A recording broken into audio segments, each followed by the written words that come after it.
ધર્મ તો સનાતન અને ધર્મ એવા બે શબ્દો એમાં જોડાયેલા છે. હવે સનાતનનો મતલબ થાય છે એટલે કે શાશ્વત, જે ક્યારેય નાશ ન પામે એને કહેવાય સનાતન. અને ધર્મ એટલે શું ખબર તમને? કર્તવ્ય, નૈતિકતા. આપણે બધા નીતિમત્તાથી ચાલીએ, આપણું જીવન સરસ જીવીએ ને, એટલે કે સાચા જીવન જીવવાનો માર્ગ એ ધર્મ છે. એટલે સનાતન ધર્મ એટલે આપણા ભારતમાં હજારો વર્ષોથી ચાલ્યો આવે છે. હું એના મુખ્ય પાયાઓની વિશે વાત થોડી કરું તમને. તો આપણા 4 વેદો છે. કેટલા? 4. સૌથી જૂનો વેદ કયો?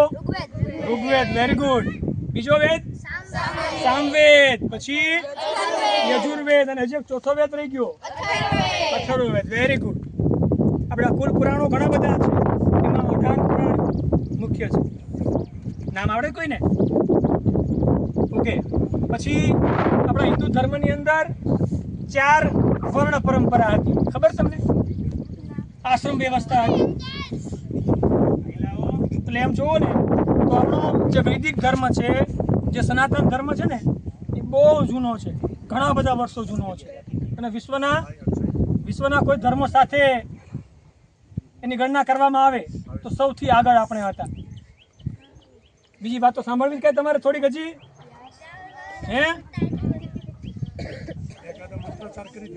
ઓકે. આપણા ધર્મની અંદર છે ને એક સિદ્ધાંત છે, એનું નામ છે પુનર્જન્મનો સિદ્ધાંત. આ પુનર્જન્મ એટલે શું? તો વારે વારે જન્મ થવો.